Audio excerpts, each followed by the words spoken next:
But yeah, it's Cha. idea. Yeah. Lowground podcast back for another week. Hello! Welcome. Hello. Oh, I'm so excited. This has been a great week. No guests this week, just me and Ed like usual. Yeah. So, Well, but that doesn't mean the got podcast is going to be any less exciting. We have 5 series this week. Are you one excited, of them Ed? was one of them went to 3 games. It's going to Well, be one a of them went a, to 3 games. a And full action-packed actually, podcast for you. time travel fans, this podcast is up to date. There has been no games. I mean, there never has been, but it's never been the case that we've recorded the podcast and that there have been games played that we just can't talk about. That's never happened. All right. Hmm. Sometimes people see the future and they think that they know the results of next week's games before they happen. But that's just to be clear, that's never happened. They're all recorded Yeah. at the right and proper time. But this time, there's not even been any visions. Yeah, it's especially not the case this week. It's more over the. Actually, mightn't there be a game that, because if this goes out tomorrow, and there might be a game happening But right. doesn't sound likely. I think No, we'll I probably don't be. think it's impossible. So I if think you it's were in that, impossible. if you're in that game watching the podcast back, which let me reiterate, that's impossible because it's not happening. But if you are in that situation, maybe just keep it to yourself. Yep. Yeah. No one wants to hear about it. Yeah. Oh Anyway, we wait. can jump straight into it, can't we? Yeah, you ready to get in? Unless Yeah. Let's go look at the games. So, let's go. first series this week was Gaming Gamers Esports 2, the gambling sponsorship versus Jason Karis, and this was in the Higgsy so eloquently put it, the which team is not the shittest. Yeah, You call it a bracket? It's not. It's sort of a league format. it's yeah, sort of a league format, but it's also just these 3 teams fighting in a big glass Yeah, box, and the rest of us watching them. yeah, and They're in two of their own them. contained zone. Yeah, we've cut them off, isolated. 2 of them Yeah, happened this game week, which actually means we get 2. Is it 2 Gamers Gaming series? I think. Yeah. we do. Yeah, Gamers and So Gaming played twice. yeah. There was another team that played twice, but we'll get to them in a little bit. Right. So Gamers Gaming Esports versus Jason Karis game 1. And look at this. Look at the imp disparities. This was. It was a bit of a thwacking this time. Yeah, you don't. Yeah, you hate to say it, but so like I watched this game back, and it actually started quite well for Gamers Gaming, and it looked like this sort of weird that like the safe lanes were against each other and the off lanes were against each other. It was very strange. Like So we've got a mid axe as well, where you've got some yeah. sort of fairly strange mid there. It's just a case of picking 3 offlaners and then going through and winning all of your lanes as a result. Yeah. But Edgar's 17-0 on this mid axe. That's insane. No, he rotated out. Hold on, I actually made notes for this game. Yeah. My notes read offlane Bloodseeker. Well, I guess that's kind of probably the notes that the strat system made at the same time, because Matt has not been generously rewarded in the imp system for this. I'm seeing here that I noted down that Nelson recovered very well. I actually have a clip about this. So let's do. So this was the strange super things going early on in game the top lane. We've got the safe lane chomp. right? We've got so you can see that like they've set up in this weird way. They've got chomp in the top lane, and look, Borky's going for some sort of D-ward. And Ollie is going to find the punish here. I think that's Ollie. Jace. No, that's actually Jace. Sorry, because not Jace. Strongest soldier. No. They will get the kill. They're on first one. Ooh, Oh my nice. god, They it's lose- fucking in return. Nelson they goes lose down their for first Yeah. blood. Nelson. Blightstone is well going to go down as well. No, he's going to Q. Oh my Yeah, god. they get double kill down here He's as got well. stick. He's got stick. Is it double kill? Ah! Oh my god. That was so close. Ooh, Win it. I mean, great. And I've got a fight Come on. recap. Yeah, it's super Just early amazing fight. cameraman instincts as well. Like being able to Barely get to missed one both of kill, those amazing. fights at the same time. But what Yeah. happened in that clip is that I'm getting confused. Nelson and Will both die in that off lane, and you're thinking, oh, this is a terrible start for them. But Nelson actually got like plus 24 imp. He's well, I mean, we'll see if that's good enough to get him a card later, fans. But like off of that start, you wouldn't have thought it because he died a couple more times No. after this. But this is the power of this Venomancer because it could just like farm and bring itself back into the game. Yeah, very respectable amount of money on that, but still somehow outfarmed by Jace on the Shadow Shaman. The Jace very is insane looking mad 7-2-22 focused now. KDA. Yeah. Oh. Other thing is that this is Shadow Shaman plus Venomancer. It's the Snake Heaven support duo. It is, yeah. You can't go anywhere without running into a giant picture of a chicken or a snake or some sort of thing that shoots you for a small but not insignificant amount of damage. We saw chicken Really fingers challenging life. at the start of that clip, actually, like helping him get the kill onto Borky. So like it is relevant. Also, was this a big snake Shadow Shaman rather than the chicken fingers? Oh, I seem to remember there was one game that Jace was playing Shadow Shaman fairly recently where they took that one and just looked pretty strong. Just one-shotting the enemy ancient. I think Strats is quite bad about telling you what people Hold on, want. I can get it. I can look it up on Dota Buff real quick. Oh.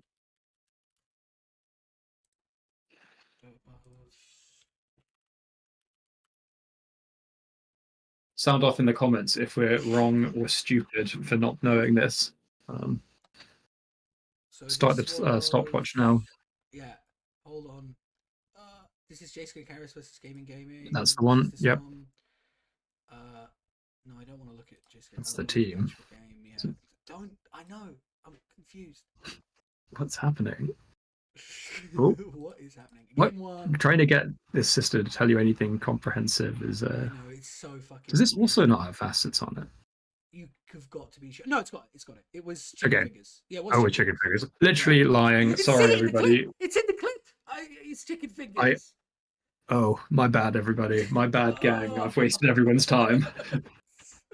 It's alright. Please send your complaints to the usual place. We will be monitoring them very carefully. You want to go to game 2? Yep, let's go. So I watched this game as well, and this was another win for Jessica to carry us. They won this series 2-0, and Borky did well to get +0 in, by the way, in this game. That sounds like a huge backhanded compliment. I mean, like, the state of the game was very tough. But like, this game was that they had the Lone Druid and the Night Stalker on Gamers Gaming, and it was just hard to like sync them up because they both are like big timing heroes that want to like check you at certain times. It's like, it's nighttime, I've got the bear at some power item, and they just like run over your whole team. But basically what happened is literally every time Matt was getting towards a position where he could offensively take it, they just double counter rotated the supports literally every time. And I'm guessing it's a case of Daggy on the DK wasn't able to put enough pressure up on the map, or same for Ari. But like, they just sent both supports every time and punished it like every time. You just can't get going like that if every time you have to do something, you're immediately double rotated. The bits and pieces that I saw of this game, it just looked like it was very challenging to do anything with Lone Druid against the goof acid bristleback plus Vengeful Spirit combo. Yeah. Like, then, the bear sort of turns up, gets slowed to a crawl, and then 3-shot by the enemy Viper. So it's just so much filthy, slow, and lockdown and minus armor on these heroes that just, if your bear isn't killing all of them instantly, it's just going to die a very sad death. It'd be we glossed over it a bit, but in game 1, Nelson was playing support on the Venomancer. He was back to core here, but it didn't seem to help him out so much. And look, I know he's gonna. I don't know if he's gonna watch this, but if you're watching, look, I'm sorry that my room is messy again, and like, I just didn't have time. All right, Nelson. All right, I'm busy bee. Yeah, we have to be nice to our podcast hosts. Yeah, exactly. It's so real. We've gotten enough flack from the community. Yeah. It's about time. We're doing this. We're doing this for you. Yeah, exactly. So we've got a couple clips. Oh, so this was an early game clip from here of Edgar in the mid lane getting like a crazy important CS on the bear, and then they get a deny in their off lane as well. Look, yeah. Oh my god, Edgar got the last hit in the bear. Edgar just got the last hit. That's a disaster. Like, they switch to net worth, and you'll see like, how much it gives. Yeah, look at it. Will's team name used to be called Wish.com Immortal. So yeah, you switch over. Check the net worth, by the way. Oh no. Oh yeah, that's much better. Yeah. No, and then not only did they get that kill, and then in bot, right, Nelson's going down. Kind of low on the. But look, denied. No. Well, the deny comes. Yeah. That is beautiful. Oh shit. So like, the reason I put this clip in is that like, that's a really short period of time, but if you think about like actually how much net worth changed in that, it's for laning phase, it's huge, right? Like, Edgar got so much gold for that, and they denied so much gold going the other way just on that. And they were like both close run things.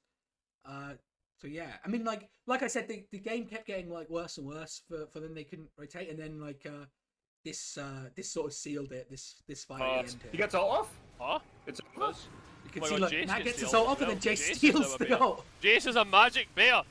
Jace is a magic spell casting bear. Fuck the rest of the fight. Let's watch this.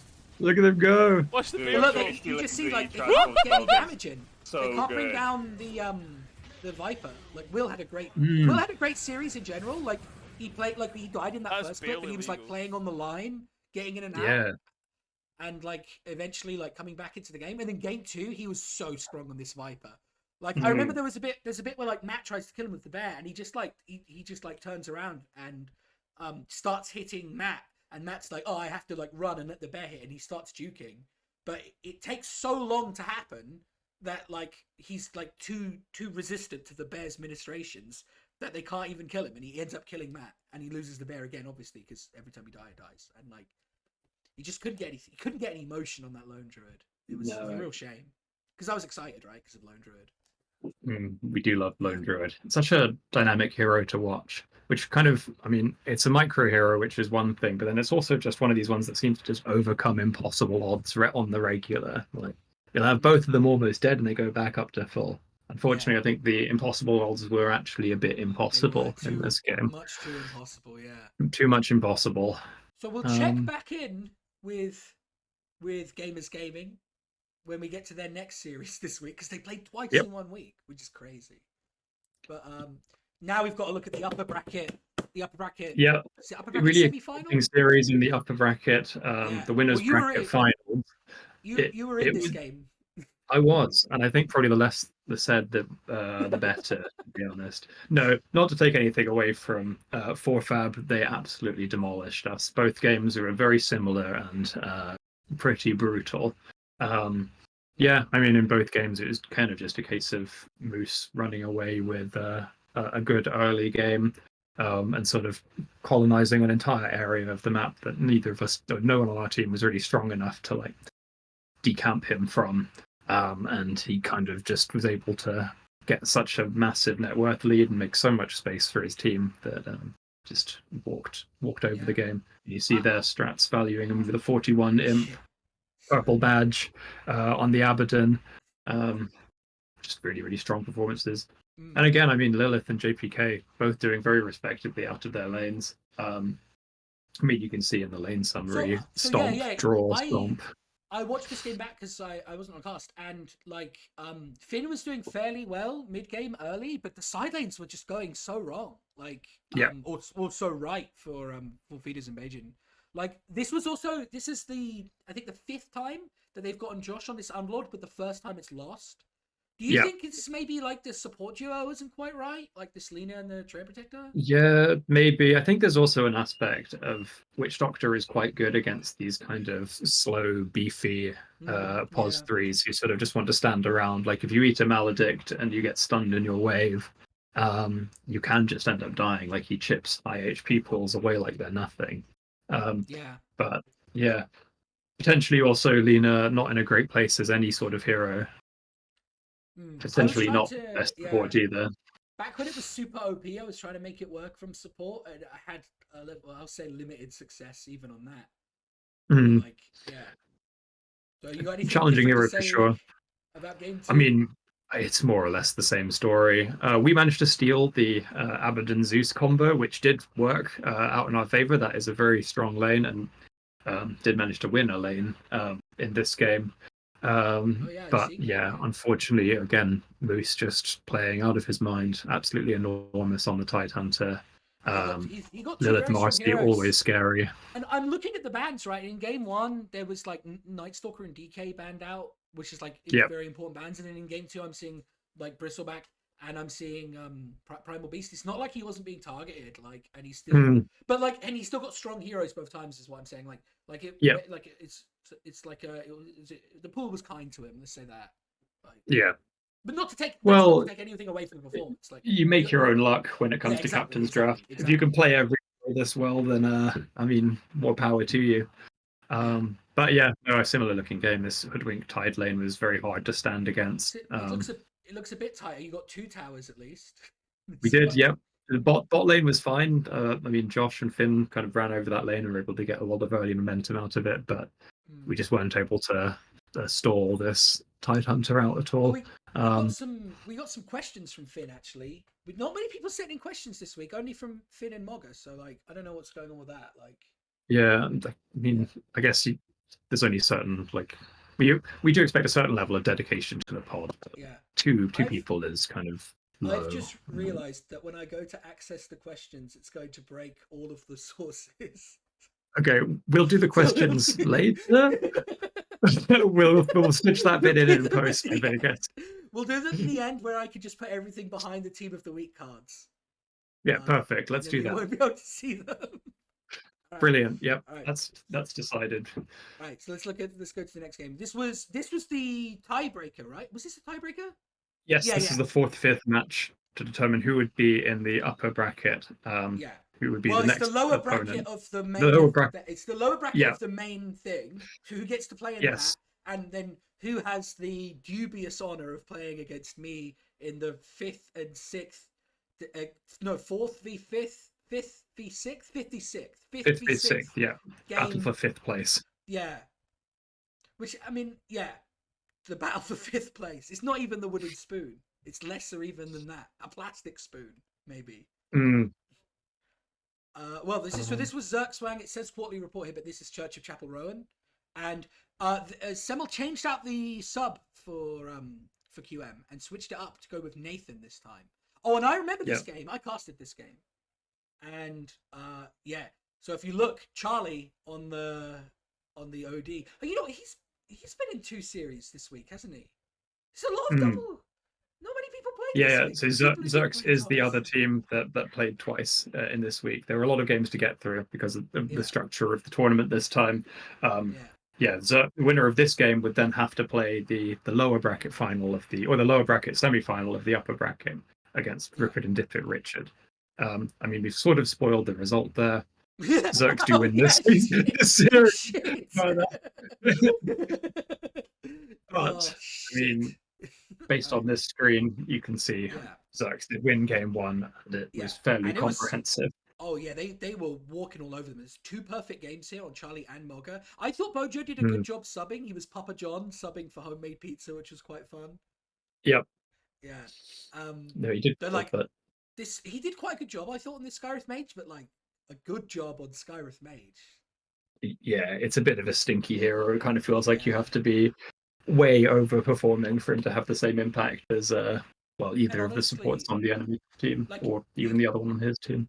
Yeah, you can see on the net worth chart how even it was because of this alchemist. Like Nathan got like a really strong, like he was farming really well. Obviously, but then like Charlie gets to make like rotations instead.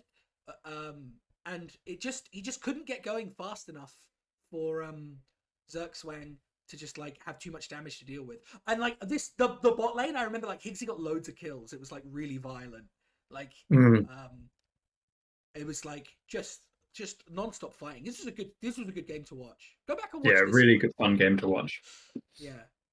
And then in game 2, so notice in game 1, Mogger didn't die a single time, and then game 2, again another perfect game from Mogger. Perfect series. You can't ask for more than that.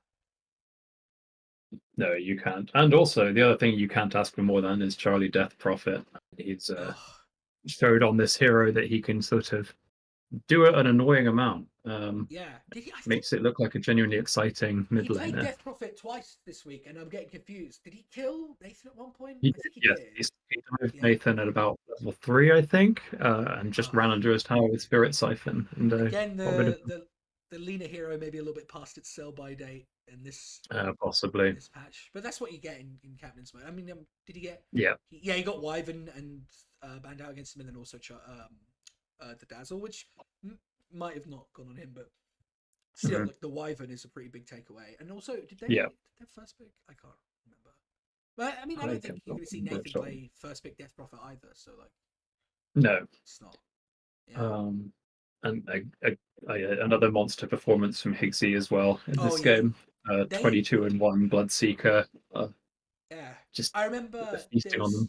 there was a lot of talk this game about like they have all this momentum now, right? Like they have to go now play the lower bracket semi-final against Rip It Dip It Richard, and people were like, "Oh, they've got so much momentum from like winning these games. They could be fresh. They could feel loose."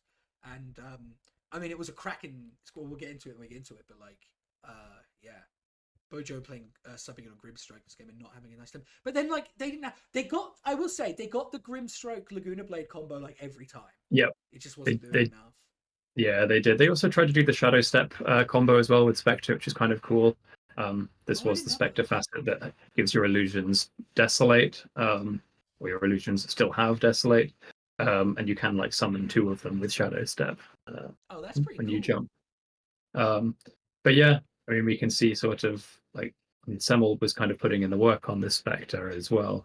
He was able to get into some really good backline positions and just take out 2 supports plus. Oh, he like, got a triple kill at one point. I meant he to just make got a triple kill like off screen. It was really good.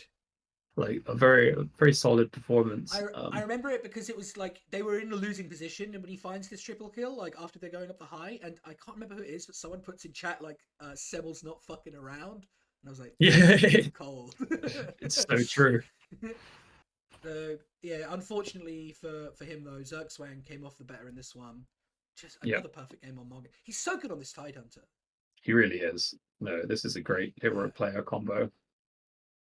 Alright, you want to jump to the next one? Yeah, let's go. Gamers so Gaming are back. This was Gamers Gaming, and this is Washed Authorities, not Bring Back Buckets. Yes. So yeah. So the thing about like the bottom 3 thing is that they all 2-0'd each other in like one permutation, and but now all the games are going the other way. So like in series, Gamers Gaming 2-0'd Jace Gonna Carry Us, but then they got 2-0'd, and then in series, I mean minor spoilers here, but Washed Authorities pulled back games onto Gamers Gaming, but here you can see Gamers Gaming took this game. Mm. Yeah, I was casting this game. It was really, I mean, it was a really solid performance. So I think particularly I want to call out Daggy's performance in this one. It was a challenging level 1 against Dazzle Bristleback. Like they got ran over and dived. They died twice in the lane before like level 2. And then didn't die for like the next 40 minutes of the game. Managed to get like a really well-timed Boots of Travel, really well-timed Radiance. And yeah, was able bought this Glimmer Cape, which is a stroke of genius, because with the like Darkseer mechanism timing, the Abaddon existing timing, and the Necrophos Glimmer Cape, they were just able to take so much map control, and it just looked like none of their heroes at all at any point. Did we see any double sides for double stacks? Actually, I don't know whether we did. It was, I think, a fairly. They were holding the Grimstroke ult to just try and like stop Batrider from getting out. Oh, that actually makes a lot of sense. Like, that makes a lot of sense. Like doing it as a counter initiation tool rather than like seeking like aggro, like double hits with it. It's probably hard into Dazzle to rack up the stacks, isn't it? Mm. Yes, yeah, that was one of the challenges that they had. Also, Lifestealer has a save option available, being able to do like the infest plays. Wait, was he actually? And yes, he did. So Nathan got hit by what he termed the reverse Eugene move. In that he assumed he'd be laning against the Necro, and I think probably that informed his position or his choice to take Batrider. That lane is a lane that Batrider can like get kills in and sort of like run Necro out of lane. And then he just ended up against the guy with a Photic Shield who really could not care less about he loves playing Magic Wand as well. Like, I mean, he didn't this game, but he could. Yeah. Oh, unless he's.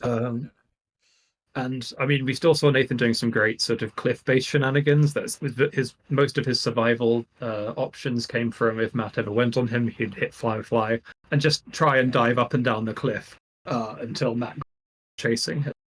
I definitely was either casting or watching a game recently. He was on Winter Wyvern going up and down the cliff on the T1. It's a bit of a signature move for him. He's got a good like spatial awareness. He's good on cliffs. Yeah, great on cliffs. If you feel like you're going to have a cliffs game, you need Nathan on the team. Yeah. but yeah, no, just very, very well played from Gamers Gaming, building this really solid draft that's hard to deal with. And like, despite Lab having a kind of a monster performance on this Life Stealer, like he just couldn't really have a stick on anybody because no one's HP pool ever went down. Like, it was and then just a challenging one. Surge is probably quite good against him. Did he go Radiance as well? He did. So, but then He did, yeah. Daggy also had a Radiance, so yeah. Not doing and too much the Radiance illusions on Darkseer, but again with Lifestealer you don't really have much of a choice. It's just another aspect of this Gamers Gaming draft just being incredibly well thought out. Any time I see like one of these so there are some teams who like they have like their lower elo players play mid sometimes, right, or all the time. And anytime I see him in Necrophos, I'm like, oh, I'm shivering.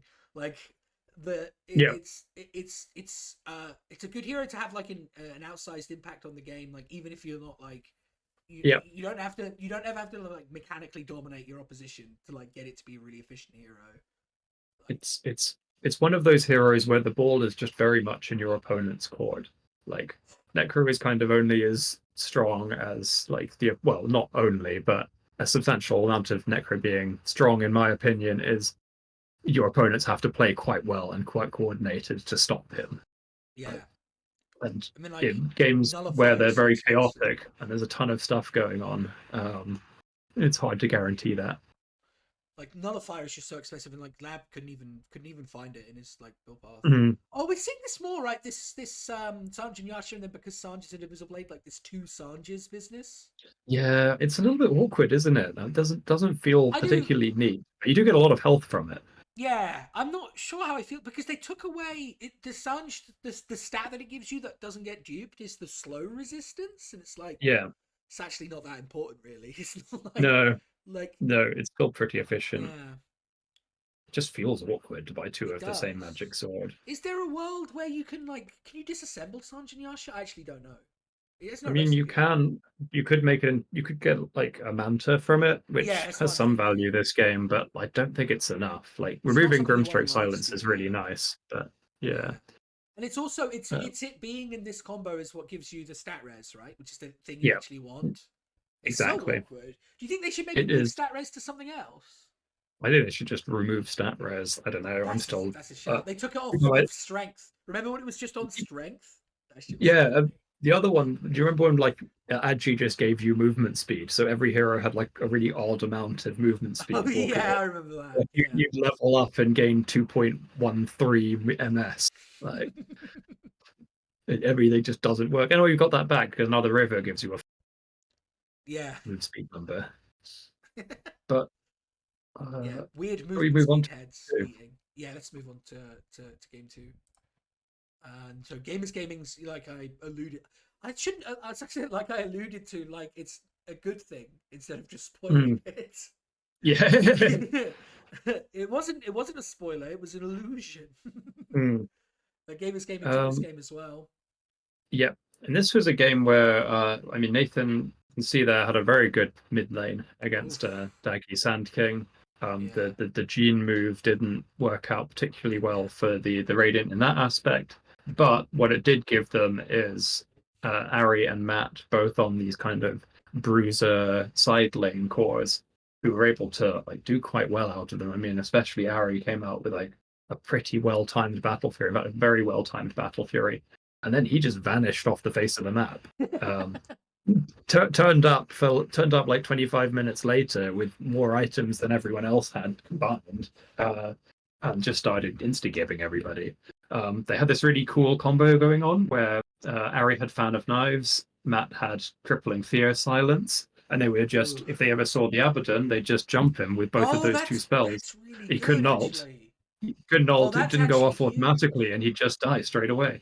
I like just a very difficult situation to be in as an Abaddon. There's really not that many combos in the game that do that to you. No, that's actually sick. Did we see any fun Techies Magnus stuff? Were there any skewers into mines? There were some good ones. I think that it was a little bit of a challenging one to find the angles on the skewers, because all of these like 3 blink cores and 2 backline supports, one of which is Rubik, who is like one of the ultimate Magnus counters.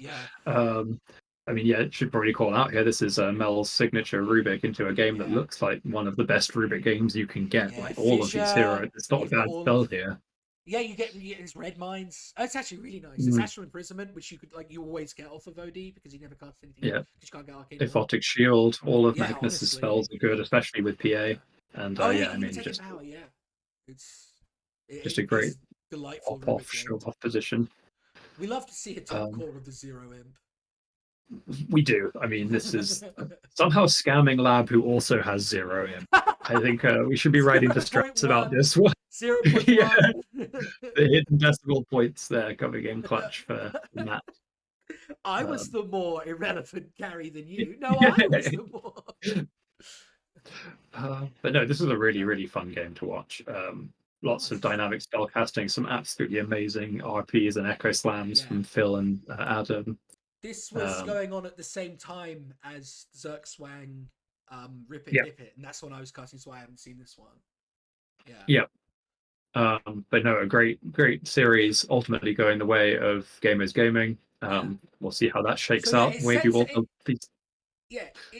sets up the possibility, like if Washed Authorities 2-0, if they 2-0 Jace gonna carry us, then it's like okay, they're all still as bad as each other, but in a different way. They've reversed. Yeah, and then they keep playing forever. They're not allowed to start season 40 until we're not letting them they decide.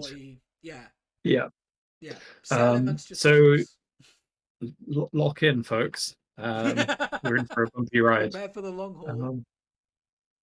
And speaking for a long haul, we've got our 3-game series. Yep. And it is Rip It and Dip It, Richard. Rip It and Dip It again, Richard. You're 2. Is there a 2? Rip It and Dip It. I don't think there is a 2. Rip It and Dip It again, Richard. The Eurovision Conniption Edition, I think, is what they're called. That's the one. Yeah. I've had to say it a lot. Rip Dip 2. Yeah. With no 2 in the actual name. No, it's called Rip It and Dip It. It's such a confusing one.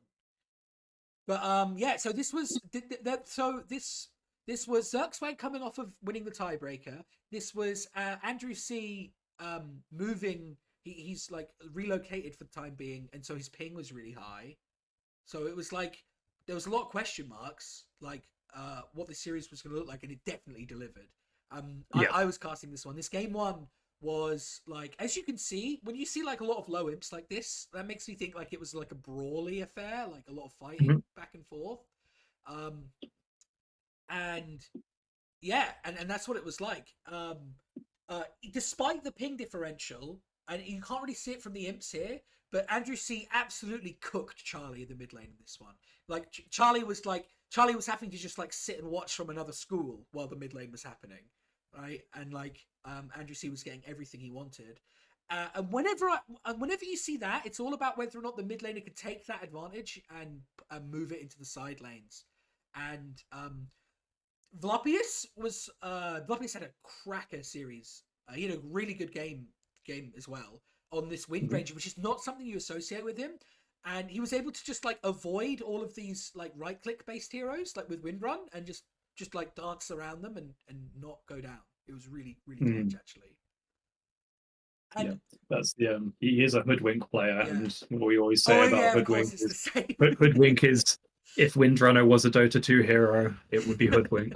And, I mean, Bluffis can clearly play the original as well. Yeah.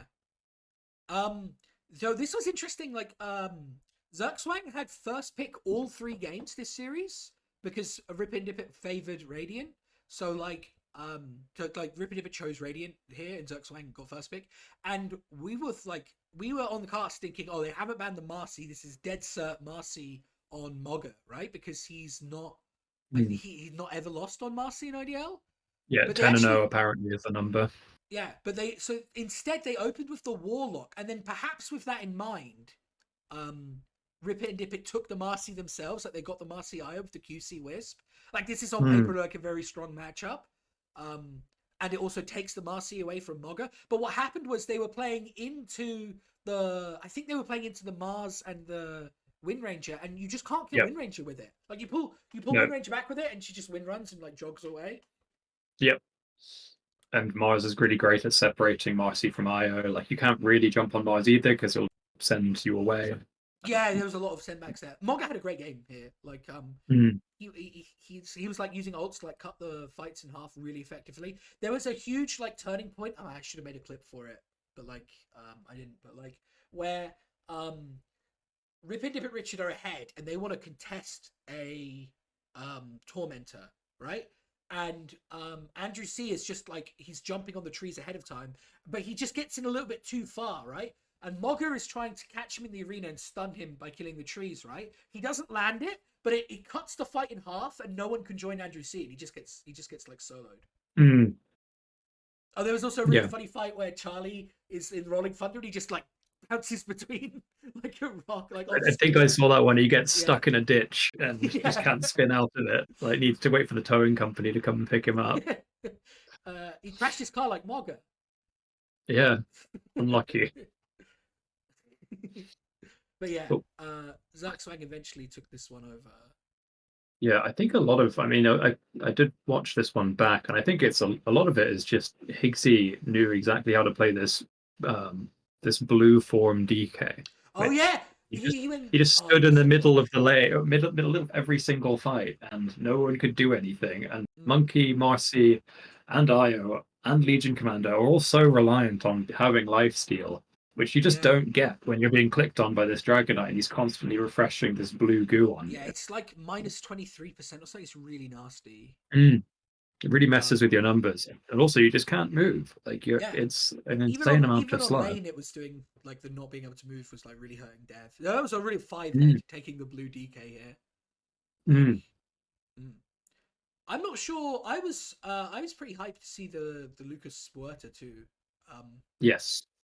Like, oh man, yeah, I remember. Like, Lucas and Vlapius had like an epic duel this series. Like, I think they were laned into each other like every game, and every game it was like just such a back and forth between them with like, you know, one pips the other and then the other pips the other, and then Lucas steals XP rune, but then Vlapius steals XP rune, and it was like it was really great to watch. Yeah.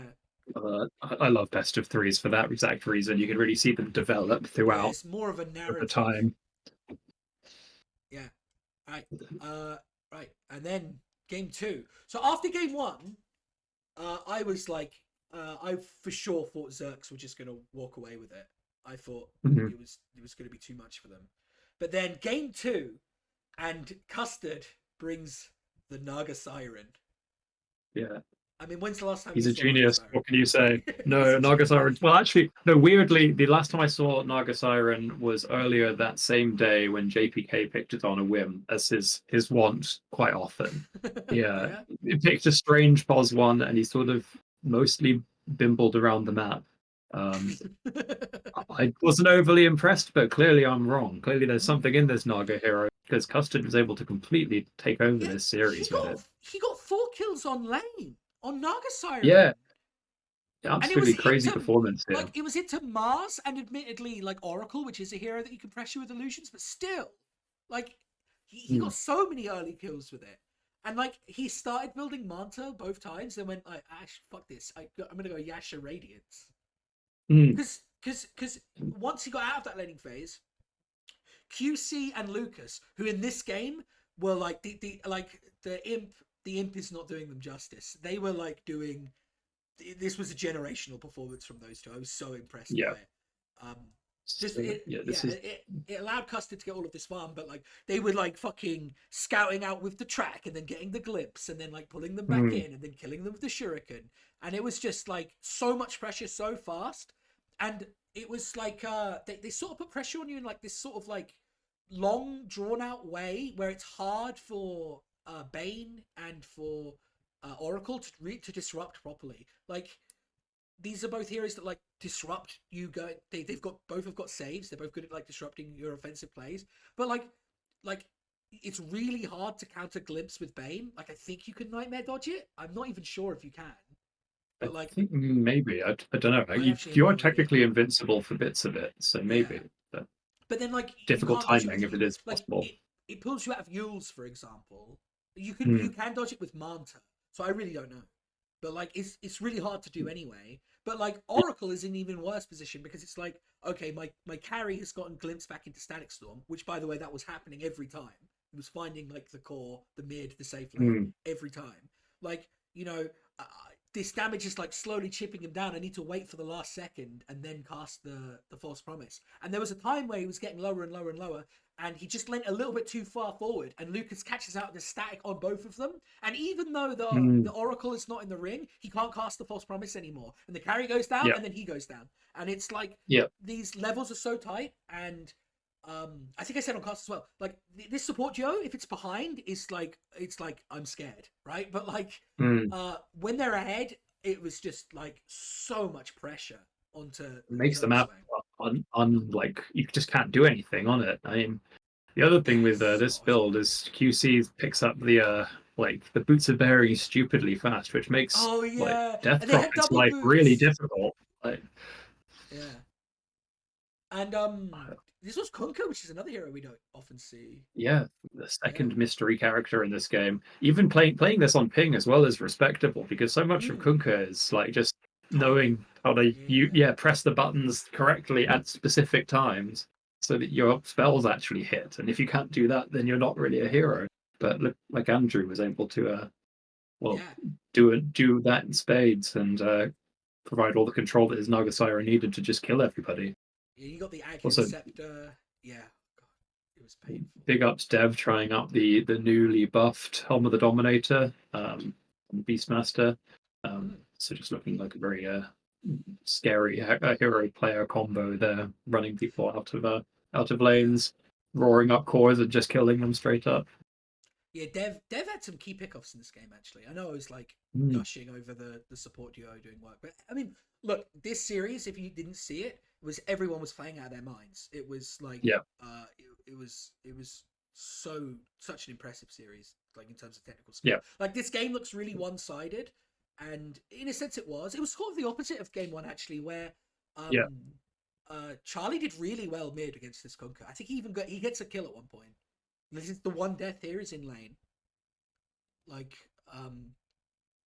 and like game one, he was completely shut out, but game two and game three, because he gets Death Prophet in both, is like Charlie's having a great time, but like he just couldn't translate it into pressure on the side lanes. They were going too well for Rip and Dip It.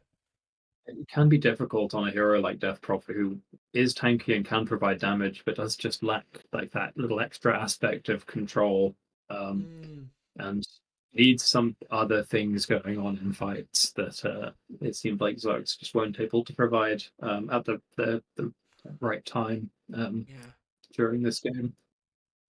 Anyway, and that had poised us up for it's the first game 3 of this season, right? Pretty sure. I think so, yeah. I think all the other series have been 2-0s. Yeah, clean sweeps so far. Yeah. And also an elimination match, right? Like whoever loses goes home. Yeah, this one's important. Yeah. And here it is. Rip It and Dip It Richard versus Zerxwang game 3. And this one was a real fucking nail biter. Like once it starts being really good for Rip It and Dip It, it carries on. But you can see, look at this little gap here, right? You can see Rip It, Dip It, Richard have a really strong early game again. Like again, Naga has another perfect game. Like Naga comes back. But you see this little dip here. Like this looks very small when you're looking at it on this graph, but when you were watching it live in game, it was like, oh, Zerxwang have all the momentum, they have all the control.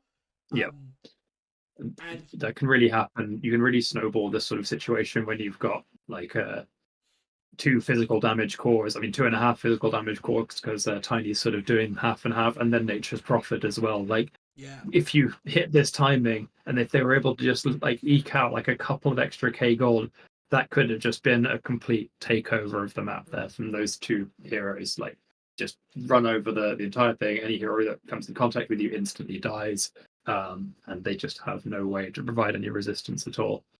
And but sorry, you go. No, finish your thought. The great resilient team fighting from Rip It and Dip It to like forestall that and get to their items that they needed to then be able to take these fights.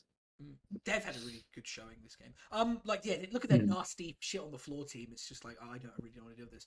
But as you're saying, like this physical damage combo, the other thing it gives you is access to Roche, and then that's where like I mean I would say the deciding play of this game was outside of, which has been clipped. And yeah, just watch for yourself because they're doing Roche. Primary school set. Brackets, my teacher. Oh, look, Higgsy blinks forward, trying to kill QC. But QC just turns and just puts him in the zone and forces him into that BKB way too late. And the macro is too much damage and he goes down. Oh, dearie me. Oh, Oh, dearie me, Higgsy. That was a step too far and now dead. And look, they get all the cleanup after the end of that. And that really is, that's happening right here on the screen. Like, this was their, like, big momentum shift. And, like, I mean, like, I don't want to, I'm not criticizing Higgsy for this because the pressure must have been huge. Like, and normally you see just a Jakiro and you go, okay, just splat that as Templar Assassin, but like somehow Quietly Confident just had an Aghanim sector at about 20 minutes. On Jakiro. And like you don't expect that to happen. He's just got a suspicious amount of HP, a suspicious amount of armor, and like a pure damage macro pyre that slows you and you can't get out. It's just he also had really the mindset to just drop the ice path. He didn't get faked out by like the BKB. He didn't just turn and run. He was like, I'll show you what's what. He also started with the talisman this game. Every time he gets away with it, it makes me more upset. It's an iconic player item combo, the Nick Nil talisman. The Nick Nil start. Man. And then like once they had lost this like foothold, it just started to get harder and harder for them to find anything. Charlie had another good game, like just like stemming the tide, like on this Pangolier, and so I said he had Death Prophet game 3. He didn't. He had Pan, but like it was just too much. Like the Naga Siren illusions just got too bulky, and like he just sends them at you, and you just have to run away. And they chew through the radiance and everything, chews through the refraction stacks, and it's just Naga Siren. Hard to deal with. Bad Naga Siren against them, I guess, is what we're learning from the series. No, just incredibly making a hero that everyone thinks is atrocious look this strong in 2 separate games is such an incredible feat. Extremely well played to Custard. No, he had a great series, and it makes sense that he's good at Naga Siren because he's singing a song. That's true. Yeah. Maybe that's what it is. It's the like the auto chess style class synergies for Sigma solidarity. Oh, dude! If you could have like a class of heroes that were just buffed when you played them, what would you try and get? I was thinking about this. I think like if you had like a Keen Folk bonus where they'd all get you'd get like I don't know what a fair number would be, but if you just like picked all Keen Folk and like all of you just had like more mana like from the start of the game, or like more attack speed or something. Just pick your iconic techies, clockwork sniper type lineup. I was thinking just like idly that like maybe I could just choose to only play electric heroes ever again, and I only play heroes if they have electric. And I was thinking, what heroes is that? It's Storm Spirit, Razor, Zeus, techies because of the taser, Invoker because of Arc Warden, maybe. Arc Warden. Wait, it's got Arc in the name. I'm taking. Yeah, he does. That's what I thought you would be first on your list. Yeah, well, he's kind of an old and done man, isn't he? You just need to figure out the true enough. And I'm sure he's fine, but I need to practice with him a bit, to be honest. They briefly did do like type bonuses, didn't they? And in like one specific case, they like made Brewmasters W do more damage if the person was subsequently hit by a fire type spell. And like the list of fire type spells was incredibly small and not comprehensive at all, and had some weird ones in it. It was like wrong in basically every aspect. Like I can't remember what it was. Something like Firestorm did do it, but then like something other. Like Purifying Flames did, or Purifying Flames did, and Firestorm didn't, or something like weird. Like that. Like I think Firestorm didn't because it's like no, it's not fire, it's green. It's clearly not but fire. Purifying Flames did, which is like that's also green, but it must not be the green that does it. Then it must be something else. That's the green. The fire. Not the green that burns you. Yeah. Or not in the right. That was a weird time. I'm quite glad they didn't go down that route because I don't think I'd want to you got to learn memorize type matchups. No. Oh, they got a lot of water heroes on their team. I don't know. Yeah, it's not a great grass type hero game, but I feel like we kind of have to. All right. Well, Phew. those were all the games. Do you want to do team of the week and then do the questions? Yeah, let's do it. All right. Right. We have to scooch up close to my screen here. It's coming. And drum roll at home, please. We're not going to do it here. Ooh. Moose on the Moose. Abaddon in game. Was that game 1? Yeah, That was game 1's Abaddon. 41 Yeah, in. 15-1. 41. It's Fucking ridiculous. hell. I mean, stomped the lane, got a fast radiance, owned the entire map, became impossible to deal with. Incredibly well done to Moose. Yeah. I mean, what even can you really say about it? Like 94 is huge. Yeah. No disrespect, it is Abaddon. Yeah, it'll do its thing. No disrespect, but it's Abaddon. You know, it's not an interesting hero. It's just quite a good one. Yeah. The least impressive Who we got next? card is the. Should you do all the calls first? Yeah, sure. Right. Ooh. Who's it? It's Edgar on the mid-axe. The mid-axe, 17-0. I mean, just great hero player combo, but you don't really get to see it because normally, I mean, Edgar is he's a 2-3 player and he is mostly playing mid. People are mostly not picking mid-axe, so I mean, Finn would but he is so solid on this hero. Yeah. That's true. Finn has done it and will do it again. But like it's often banned against him, and also he like rarely gets to play 3, which is one of these seasons he'll bring it out, and then it'll be a revelation, I think. Yeah. So very soon, impressive. hopefully. And the key is like when you have like a like he was in like a matchup you expected when he was against Daggy, I think, right? And I think it's I think I mentioned it before, like when you have like a solid lane on a hero, like, you know, can you translate that success in mid lane into success for your team and the rest of the map? And he was finding kills pre-blink dagger off of him rotating out the mid. Like that is just, I mean, you have to give it to him. Yeah, amazing. Well done. All right, should you go for the next? Whoop. You go for the next one? Yep. So this okay. Yeah, that one. That one. All right. Last call. Who is it? It's Charlie with the the Outworld Devourer. So this was in the tiebreaker game. The versus Church of Chapel Rowan game. Yeah, so the tiebreaker. This was just he was cooking. Drew even in the lane, but that was against an alchemist, which is quite a feat. And then he just ran over it. He quite often had more gold than the alchemist. It shouldn't be happening. It shouldn't be happening. Did he buy a Hand of Midas? I'm guessing he must have done. No, he didn't even buy a Hand of Midas. It was just Witchblade and he was just farming heroes. Yeah, farming heroes, being in the right place at the right time all the time, and just making it impossible for the Dire to really do much of anything at all. I'll bring the next one in from the bottom. How about that? Oh. Yeah. I'm mixing it up. I'm changing the equation. All right, you ready? So now we're on to our supports. Ooh. Whoa. Whoa, it's Nelson. So not It's a core player takeover. I know, it's outrageous. He's stolen power. Is it? Not a support player. Not really playing like a support. Picking this jungling Venomancer. Daylight robbery, but in all seriousness, I mean, Venomancer, hard hero to play to the absolute effective peak of it, and he did a great job. Yeah, especially off of this. Its early game was quite tricky, and then to come back and have this level of performance is really impressive.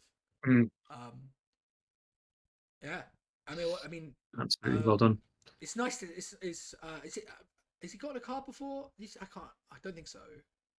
I'm not sure. I have to check the archives. We'll see whether there's any I'm sure this is a thing that I'm supposed to recognize. This.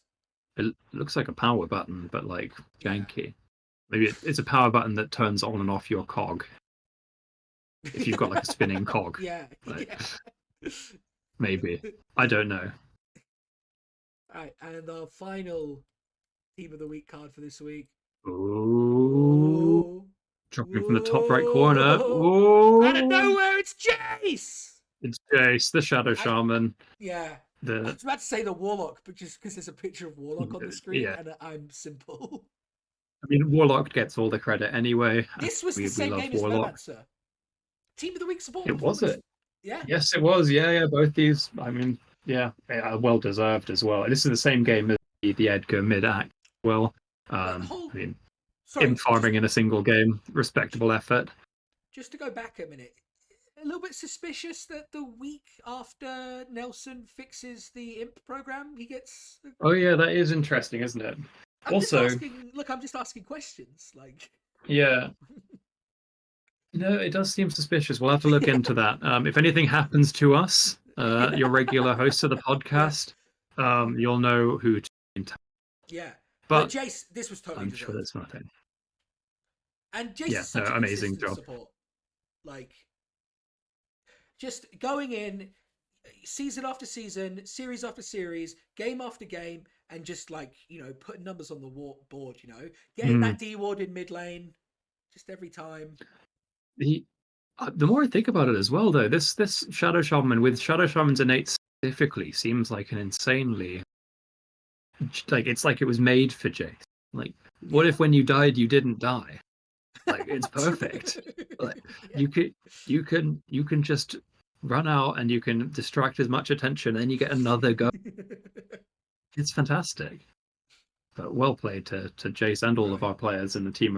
Yeah. Let me just fill the screen with Team of the Week so that I can do the questions and no one will see how broken everything gets. Yep. Stand by. Production's happening. Yeah, production's happening right now. This won't get edited out. So don't even fucking ask. Yeah. We'll just like have them on top of each other like this. That'll probably do, to be honest. Don't even have to do the rest of them. That's probably fine. Yeah. Okay. Well done to Jace, Vorna, and Edgar. Yeah, Vorna played mad this week. Just so much work. All right. So first set of questions from Finn. Right. So like I said, we only 2 people filled out the questionnaire this week. What's up with that? Yeah, not a great showing. I mean, we don't want to have to escalate this to a formal warning, but we might have to. We put in so much work for this podcast, and it just doesn't feel like it's that valued. We have been granted special powers by Nathan. Are they temporary for now? Yes. But we will be using them with extreme deliberation and prejudice if the situation does not improve. Yep. And it really sucks that it's got to this point, but you know, it must. And it's really. Should we be more antagonistic? No, I don't think so. I think we should be. Yeah. No, actually, maybe we should. I think. No, we only get to do this because of the lovely community that we have here and everyone. Exactly. Yeah. Like, this is just a little bit of a joke time for us. Yeah. But seriously though, send more questions next week. And make more clips too. It's easier to do when people make clips. The more clips you make the clips go in the podcast, and we all have a great time. I tried to make some this week, but I ran out of time, and that's why there were 4 clips for the first series and none for the rest of them. So, it's so make clips. So you don't have to do better, but do better. Yeah. You should want to. Yeah. Want to do better. Okay. Question time. All right, Finn. Long list of questions. Which captain would you most like to be picked by? And I'm assuming this is for next season. This is an eye on season 40, the mega season. Everyone is here. Yeah. Good question. I mean, this is going to be a great draft. I think this is one of the chillest sets of captains. There's not really a bad option here. I mean, I'd love to play with Nice Charlie for a season. You mean to say sometimes there's a bad option? There's never been a bad option in IDL. This isn't like an especial option. This is a one. I mean, maybe it's just that we love the IDL, don't we, folks? Yeah, we do. But yeah, I think Charlie or Ryan are probably my top 2. I've loved playing with Ryan this season, and great player, great vibes, fantastic. My answer is obvious. I would like to be drafted by Finn. Is Finn a captain now? I think he said he was. Yeah. He said. Okay, screw those other two. Now, No, if I Finn. remember... Yeah, 100%. Finn, it's Yeah. on site, please. I Yeah, need this. getting back. You want to go back another? Have Goo Crew go another round. Goo Crew round 2. Oh my god. Yeah, it wouldn't be possible though, unless Ryan somehow drafts Finn Oh, I see. Finn gets a pick Yeah. and steals him from his team. It's going to be a Goo Crew schism. Gooer crew. Yeah, Gooey they crew. split the goo. Split the goo. But Well, no, it's like mayonnaise. or split the G, that Guinness thing. Split the goo. You get served a pint of goo. Sorry. Yeah, you go up to the bar and you go, yeah, pint of goo, please. Yeah, pro tip: when you're at the bar, you've got to order the goos first because it takes a little bit of extra time for them to prep it. It's really annoying if you're working at a bar and someone says, "I'll have this. Thanks, I'll pay for those now, and also can I have 3 pints of Guinness, please?" Yeah. Like, it's just more annoying. And goo is even more annoying than Guinness. It's even worse. Yeah. Right. Finn says, when do you think the next patch will be? Big patch or small patch? I don't know. Do you think there'll be a D? I think there'll be a D. I think they'll probably go up to I on this. Really? This sub patch. I think Valve will not patch the game until November 23rd, 2025. At which point they will add a new hero into the game. You think IDL is going to be on? Not IDL. The international, less important tournament. It's going to be on this patch. Not this specific patch. There'll be lesser patches that go up throughout this. Do you really think Valve will let IDL Season 40 be on this patch? There's definitely a lot of evidence to suggest that Valve does watch IDL because they do tend to put patches in at like the most trolly times. Yeah. Like just between game 2 and 3 of a series final. Is that... I like this argument. It's like, this is evidence that they are watching. Is that they're making inconvenience for it. If they never did it, it would also be evidence that they're watching because it's like, oh, they were... Reddit is completely wrong because Reddit is always arguing that like, oh no, Valve only balance Archon pubs or Valve only balance against like Immortal pubs. They only balance around the pro scene. No, they balance around IDL. Like, true. And it's never been more obvious than this current patch. Absolutely. So Naga Siren nerfs coming soon. Yeah, imminently, and everyone in the community is going to be baffled, but will know the truth. This is a good question for you, Ed. What do you think of Wraith King mid? I think it's great. I mean, skeletons, they do the jungling, you stand in the lane, or you switch around, you be bold, you let the skeletons take the lane, and you go to the jungle. Yeah. And, this is a great you end up with it's 5,000 net worth every lane, like by default. Yeah. It's so good. No, it's great. And we saw it win. So we beat Nathan was it Nathan it was against? I can't remember who it was against. I think it was against Nathan. I'm not sure. Well, that was a crazy one because he did the bots technique. He just didn't buy any items and then just materialized a Radiance. Like just Gauntlet of Strength Radiance build. That was crazy. To be honest, I don't like it. You don't like it? Damn. No. That's rough. I used to play way back. I used to play Wraith King support because the scaling on his Q early was really strong. Like you would just take points in the Q and the crit. You would trade really well with the crit, and you would stun people. Like it was a stun that did actually a decent amount of damage. Like and it was something like the scaling on it didn't change. So even at early ranks, it was a really long stun. That shit's wonder if maybe if that's the use for Spectral Blade. Like we can now bring back support Wraith King, but you need to get level 3 first. It might be better now that you can kill yourself on purpose on Wraith King. True, yeah. For supports, like you just use it as a slow. We're gonna get the video flagged because you've said that now. Because I've said unalive. Yeah. Yeah. That's rough. Sorry. Yeah. Okay. Does Edo and Edgar are dangling off a cliff? Who are you going to... Sorry, I'll let you ask the next one. Yeah, no, I'll ask this one. Yeah, I'll ask this one to you. So, Jordan, does Edo and Edgar are dangling off a cliff? Who are you going? Who am I going to save? This is in the situation where does Edo and Edgar are dangling? They're dangling off of the cliff. Yeah. I really don't know. Okay. I've got my answer, right?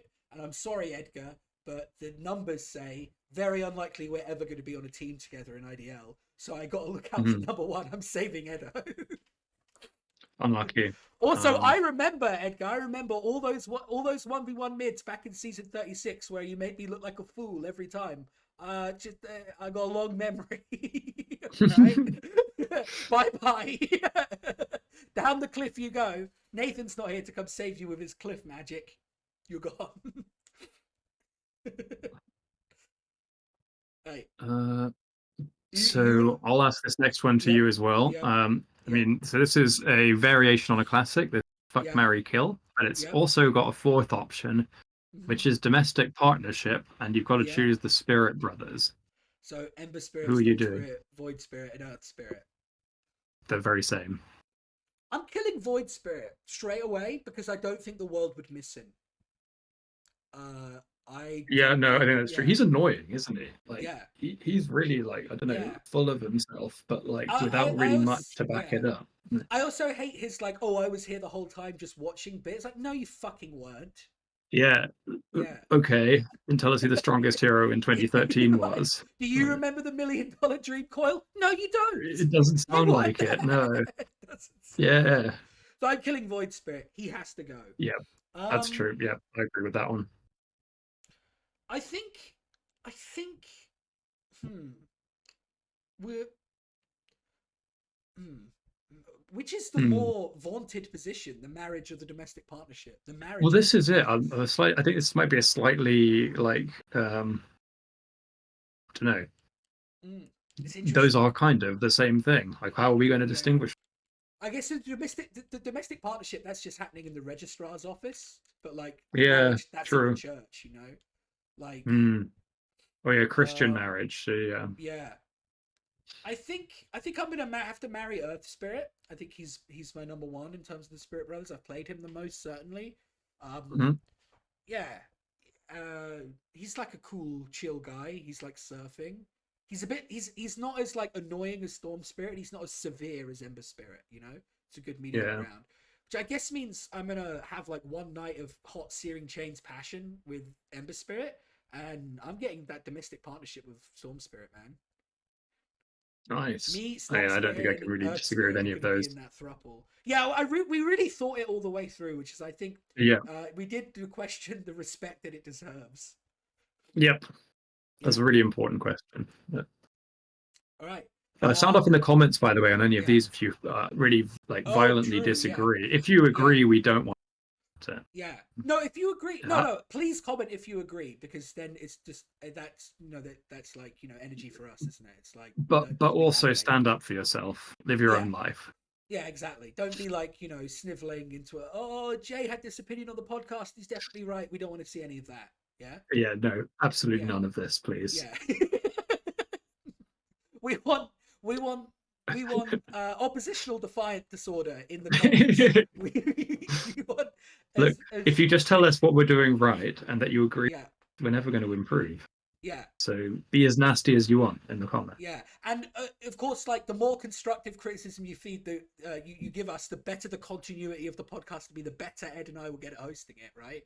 Because we've come a long way since episode 0, but there's still miles and miles to go, right? Yeah. We're hoping to do this for a long time. Yeah, a very long time. Forever, in fact, maybe. Speaking of doing things for a long time, would either of us consider running the IDL? I mean, I wouldn't want to depose the current leaders of the IDL. They're doing such a fantastic job. They are doing a great job. Shout out to the leaders of the IDL. Should we just make it? Shout out to the people who are running the IDL right now, Fluppius and Higgsy. Mad respect.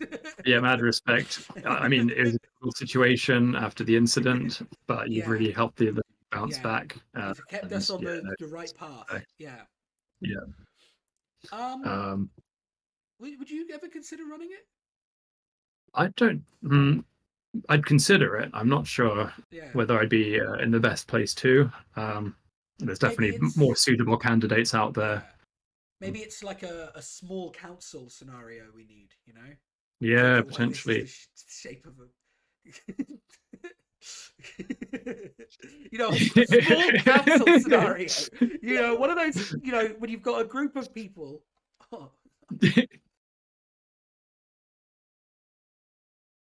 informed that instead of recording the podcast, we've been streaming it live on IDL2, which is my mistake. Don't give that as feedback now, because we know that.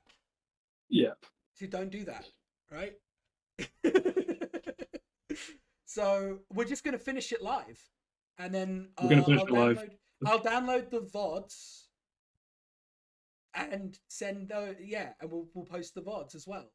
So yeah, we will be taking a list of everybody who did watch this in advance, and we will be put out a gag order on them. Yeah, there is going to be a gag order, so keep an eye on your post. Yeah, if you're watching right now, you better fucking not tell anyone. Yeah, because we'll fucking know if you told anyone. And we turn will around, nothing to see here. We will take control of the IDL, like in the question, and you will be fucking out of here. Yep. Yeah. Right, shit, I gotta go back to the questions. Back to the questions. Back to the questions. Momentary distraction. Oh, we've bungled this. We've bungled this badly. We've done absolutely fine job. Shit, who put us in charge? Right. The next question is, would either the two of us ever consider running the podcast? We do run the podcast. Well, we're running the podcast right now. You might have some comments about how badly we're doing. Yeah. I kind of think it's a bit of a cheeky question. Yeah. So you know what? I mean, if you think you can do a better job, then go ahead. Yeah. Yeah. I would like to say sincerely to whoever asked that question, you know who you are. Fuck off and die. Yeah, fuck off. Yeah. Put your money where your mouth is. This isn't an easy job. You get the fuck out of here with that kind of talk. All right, let's power through so we can get this embarrassment over with. Okay, next one. Right. We want an entertaining story about Seb and Finn as kids. Don't really know. I mean, Seb did have a propensity for getting like stones shoved up his nose. That sounds like someone else is doing it. No, he was doing it to himself. Right, I'm now getting blown up about this shit. It's all gonna be fine. Is the thing that you need to. It's gonna be. We'll sort it out. Fine. Yeah. Don't worry. Right. That counts to you at home as well, listeners. Don't worry, it will all be fine. It will all be fine. But if you say anything about it, it won't be fine for you. Yes. Yeah. Right. Don't say anything. You didn't see anything. You didn't see anything. You don't know anything. You've never known anything. It's not embarrassing. My funny story about Finn is that we used to play a lot of video games. I mean, we still do, right? But like, we used to play a lot of like Xbox together, and we used to play a lot of Halo. And I remember we used to take turns, right? And it was Finn's turn, and he was doing really well, and he was getting really excited. And he said, "It's like living in a king's dream." And I often remember that as just an amazing expression. Beyond the life of even a king, the dream of a king. Yeah. All right, do you want to move over to the other set of questions? I could do these ones. I don't think I do actually. Hold on, I'll paste you them so we can. Yeah. Right. Hold on. Yeah. Don't leave a comment about this either, because then I will really be upset. Yep. All right. Keep it to yourself. Yeah, keep it to yourself. All right, you want to go first? Yeah. Okay, first one here. Yeah. Who is Daggy going to first pick in the draft? It's me. It's always been me. Daggy's gonna return all of my Daggy dives over the years, and we're a simpatico unit. Don't check the results on that. Just accept that that's true. Don't interrogate that belief. 3rd/4th times the charm. That's what I always say. All right. Next one, we've got Dota boxing. 30 seconds boxing, 2 minutes 1v1 mid lane, interchanging. First to KO, Finn or mogger. I'm assuming that means the first. It's the same 1v1 mid lane each time. You don't just restart. You pick it up from 2 minutes. Yeah. I think Mogger's winning this, and I don't think it's close, really. Although Finn can squirm. Yeah. Yeah. You think after the first round of boxing, Finn's probably not going to be in his best I think he will have been. I think he would have been bashed in the head too much. But maybe that we can bear at mid lane. Actually, Maybe. he'd like loose. You know, he'd be like playing free. I don't Yeah. think I would do well if I was bashed in the head mid, but maybe Finn it would improve his game. This sounds like I'm criticizing his mid lane, but no, I just think he's. I don't know. I just think I think I would get less intelligent if I was. I can't make it sound good. I can't do it. I think we maybe move on. Ed, who is the most underrated Dota mind in IDL? I don't know. I don't know. I'm not. So I'm still in a position where I don't know everyone in IDL. Who should I say first? I literally don't know. I think it's going to be Matt Mellon. I think you can. Yeah. I don't think you can. I don't think it's possible to state just how good Matt Mellon is. So he's definitely the most underrated player and Dota. Yeah. No, I think that's a reasonable take. Most underrated mind. Maybe we've got more to learn from Bojo. You ever think about that? That's true. Bojo does know everything. He is right, and everyone True, else he's is right. wrong. Everyone else is wrong. Yeah. All right. We're gonna work together now. We're gonna build our dream Dota 2 hero with this whatever spells they should have. What should we? We made heroes at the They fucking didn't see. All right. Sorry. We're making a hero. I mean, it's just what was it? Thingy on a skateboard from the IDL Trap House. You've already. Yeah. It's Peter. I'm gonna make the Dota hero. It's gonna be Pete, and he's gonna like ride around on a skateboard. He's gonna get faster when he goes downstairs, and he's gonna do like tricks that get him bonus gold. And then his ultimate is that he's gonna like perform a revolution, and all the creeps change sides to his team. Yeah. I mean, I think we hit it. Yeah, I think that's it. We hit out of the park. I don't think you can improve on that. I think Pete is Pete's the best hero in the game. Yeah. All right. Sorry. What? Okay. So, what do you think the most likely future IDL marriage is? God, can you imagine if you met? I will say to whoever asked this question, they haven't read the rules for season 40 yet, have they? Oh, there are new rules for season 40. Yeah, you do have to get married to every member of your team. Oh, it's sort of a quintuple scenario. It's a quintuple, and it's going to be times the 10 different teams. So I think potentially a slightly nonsense question. This one. Yeah. It's the future. It's going to be whoever's the.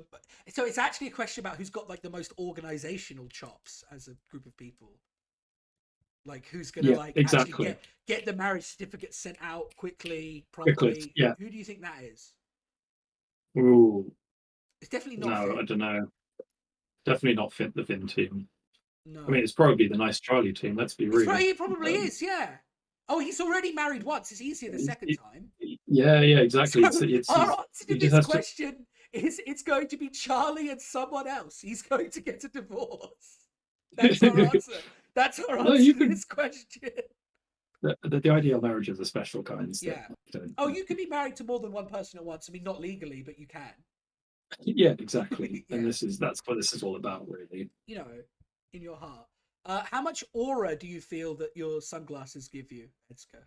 It's great. They are literally like a Disco Elysium item. I could feel one stat going up and a couple of other stats going down. I could not see anything at all in those glasses. But I mean, fantastic drip. I'll hold on to them as long as I can. I managed to fix them as well because one of the lenses was popping out. That's been resolved. The most important thing is the drip, right? Of course. Right. Yeah. All right. You ask the next one?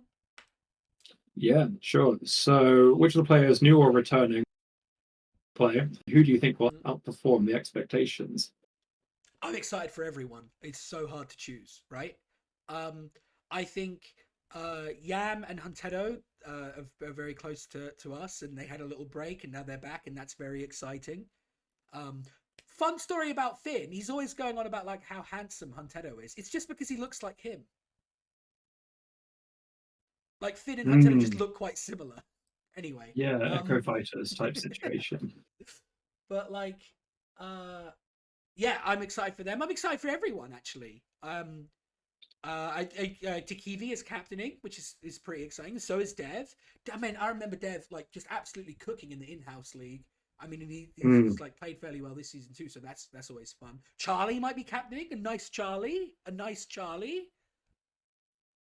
It's so great. Yeah, it's going to be so good. Peak. I'm excited. Yeah, Nelson is. Oh, it's Nelson captaining as well, right? I think. Oh, I think so. Yeah, and it's captain's mode season as well. Oh, he's gonna bring it. He's gonna bring back the heat, bring back the fire. Expect more MVP Venomance performances. Oh, I'm looking forward to it so much. Bring on season 40. I don't. If you see the penultimate question there, the one that has the people. Do you understand that one? I don't know what that question. I don't. I think we might have to skip that one. We'll skip I don't know what that's. So instead, what are your? You go. Yeah, sure. What are your thoughts? The new tier 1 top tower. I'm assuming this is the dire safe flying changes. Around. There's like a weird enclave of trees that does nothing but make the lane like more frightening by blocking vision. The camps are a bit further away. I mean, I don't know if like that the way it was in 735B or whatever.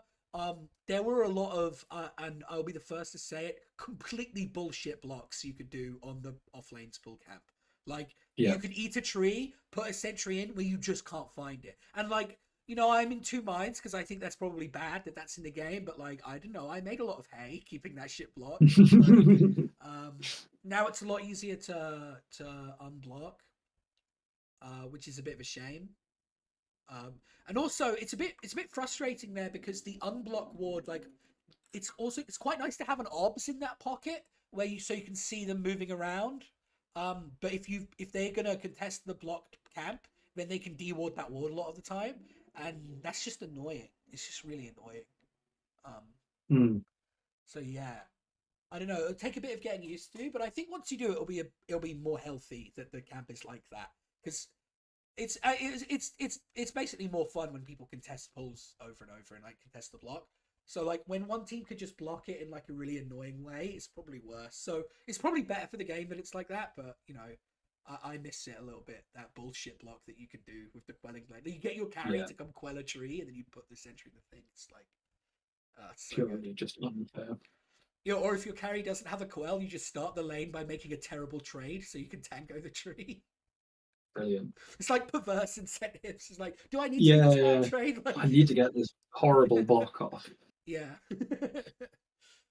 All right.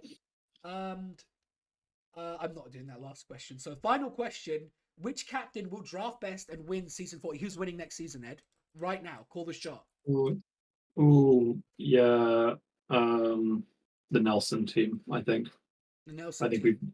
And who's on his he's team? got it. Oh God, everyone. That's why he wins. Team. Oh, he's going to perform. We're all going to be on the same team, and we're just going to fight bots every week in like a 40. Like we make a game. You can make a game. Make a game where it's like 40 people on one team against bots. Yeah. I don't think it'll have much like replayability, but or even playability. I think it probably wouldn't. I think it goes above the limit. We need to get God. Can you imagine getting an IDL 20v like 10v10 lobby going, or like because that exists, right? Or 12v12. And like it's spin house rules all in the same com, and everyone who hates that shit just dies. Like like everyone talking over each other. That's my dream. Just pure chaos and anarchy. Right. Well, I think this is another successful podcast on the books. Just another. Another normal podcast. Nail on the head. Normal, very normal podcast. Yeah, normal podcast. Everything's fine. It wasn't accidentally streamed on Twitch. Yeah, and if you think you saw it on Twitch, I'd really encourage you to think very carefully about who you tell. Because you would really hate for something to happen. Do a bit of introspection about what you think that you saw on Twitch. Okay, with that all out of the way, have a great rest of your day, everybody. Yeah.